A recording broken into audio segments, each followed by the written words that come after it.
Shalom, shalom, shalom. It's your brother Kazakya, and I wanted to do a extension of my last post I just made.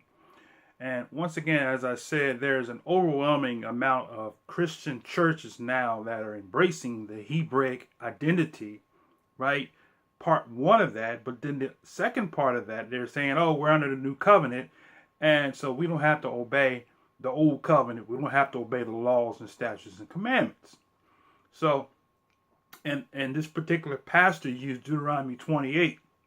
Okay, so now maybe this will help him as well as other pastors who are trying to tap into the Hebraic understanding of the captivity of the so-called African Americans, blacks, and Negroes who are in fact the children of Israel.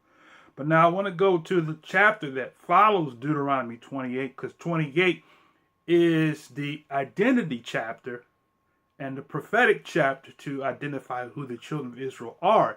Now, the Most High has made a promise of he says that he will let me, before I go there, we're talking about I will make a new covenant with the house of Yehuda. Okay, before I go there, I want to show you what the Most High is requiring, brothers and sisters. Before we're not in the New Testament yet. Don't you believe we are not in the New Testament. And I'm going to show you. I did a lesson on that a while ago. But we're going to show you in Deuteronomy 30 what is now required, brothers and sisters. You zoomed in, you tapped in, you've identified that we're Israel, but now you got to understand why, right? Why is there need for the so-called African Americans and blacks and Negroes to identify that they are Israel, and what is required of us before the Messiah returns? Okay, he didn't do away with the old covenant. Okay, we're going to show you why. Okay, so we're going to go to Deuteronomy chapter 30 verse 1. I'm going to try to make this as brief as possible. Okay, now Deuteronomy chapter 30 verse 1, it says, "And it shall come to pass when all these things are come upon thee, the blessings," right, "and the curse, which I have set before thee, and thou shalt call them to mind," right? Call what to mind? The blessings and the cursings. Okay, this is what most identity people are doing, right? He says, "Call them in mind among all the nations where Yah have driven thee." Okay, so that means, so you're right about that. We are to call the curses in mind about in all the lands where the Most High have driven us. And you detail that, talking about the transatlantic slave trade and the trans-Saharan slave trade. That wasn't included in the lesson, but we went from Babylon to Timbuktu. Okay, that's trans-Saharan to the transatlantic. Okay, all of that is part of the Israelite captivity that came from, right, the land of captivity in Babylon to the land of the New Egypt, America, which you're right about that. Okay, so, but I want you to also understand there's another twist there that needs to be understood. Deuteronomy 28:68 that says, "You shall go back to Egypt in ships," was literal. Okay, Israel, no, you're right. Israel did not need a ship to go back to Egypt. Okay, but Israel historically did go back to Egypt in ships, and the verse says, "And from there," from where? From Egypt, "you will be sold to your enemies." See that? So that's what the prophecy said. Okay? Israel went into Egypt in ships, and from there, Israel was sold into slavery. Yes? And we did come into the new Egypt in ships, but we did literally go back to the old Egypt in ships, right? During the time of, and I don't want to go make it too detailed, but during the time of the sea trade people who traded, the Phoenician people who did the seafaring trade up the north coast, across the Mediterranean and the north part of Africa up into Morocco and into parts of Europe. Yes, that was ships that came from the coast that included Egypt as well, okay? But that's not what the lesson is about. But I want to go back to Deuteronomy 30. I had to throw that in there. Okay. Now, the next part is that he says, and call them to mind among the nations where Yah hath driven thee. And he says, verse 2, and shall return unto Yah, right? And shall obey his voice, right? According to all that I command thee this day. See that? Thou and thy children with all thy heart and with all thy soul. See that? So he's saying return to the covenant. He didn't say, oh, look for the new covenant now. We're in a new covenant now. He says return to the covenant. Let's read it again. That they shall return unto Yah and shall obey his voice according to all that I command thee this day. Not no future covenant. This covenant that he made with the house of Israel, he said, they shall return unto the Most High, right? Return unto the Most High with our what? With our lifestyle. With all that he commanded, the dietary law, observing the Sabbath day, observing the days that he gave us in Leviticus 23, right? All these things, he said, return and shall obey his voice according to all that I commanded this day, right? Then he said, and your children with all your heart, that then Yah will turn your captivity. Yah is going to turn the captivity when we return to the commandments, brothers and sisters, not the new covenant. You're wrong about that, okay? And the new covenant hasn't come. We're going to show you, right? Okay, now let me just finish this out. So he says that then Yah will turn thy captivity and have compassion upon thee and will return and gather thee from all the nations where Yah, thy Elohim, have scattered thee. Before we go into the new covenant, brothers and sisters, we're going to return to the covenant. Then he's going to gather us from the lands where we were scattered. Then is when we get the new covenant. Not now. We're not in a new covenant. Y'all got to stop teaching that as a false teaching. We're not in a new covenant. We're not in the new covenant. The repentance and the returning to the covenant, to the commandments, as he says here, then he will have compassion, and then he will gather us from where? From all the lands where he has scattered us. Okay? Verse 4, chapter Deuteronomy 30 and 4. If any of thine be driven, right, into the outermost parts of heaven, from this will Yah thy Elohim gather thee, and from thence where he fetched thee. 5. And Yah will bring thee into the land which thy fathers possessed, and thou shalt possess it, and it will do thee good, and multiply thee above thy fathers. Right? 6. Yah will circumcise thine heart and the heart of thy seed to love Yah with all thy heart and with all thy soul, that thou may live. Right? And Yah will put all these curses upon thy enemies, right? And on them that hate thee, which persecute thee. Verse 8.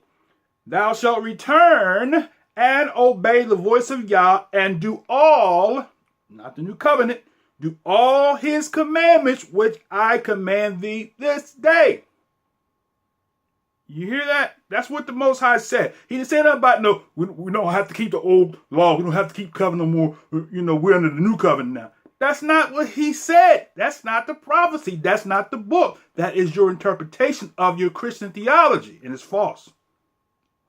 He said, thou shalt return and obey the voice of Yah and do all his commands, verse 8, which I command this day. Verse 9, and Yah will make thee plenteous in every work in thy hand, and in the fruit of thy body, and the fruit of thy cattle, and the fruit of thy land for good. For Yah will again rejoice over thee for good, as he rejoiced over thy fathers. Right? Here's the kicker. If thou shalt hearken unto the voice of Yah, thy Elohim, to keep his commandments and his statutes, which are written in the book of the law. And thou shalt turn unto Yah thy Elohim with all thy heart and with all thy soul. So that's what he said. He didn't say without it. He didn't say, oh, you identify you Israel, and now you know why you went into captivity. You don't have to keep coming. All you got to do is just believe in Jesus, Yahshua HaMashiach. That's not what he said. He said, return to the covenant, right? Obey the commandments and the statutes. Let's read it again, verse 10. He says, to keep the commandments and his statutes, which are written in the book of the law, period. We don't have to keep the law.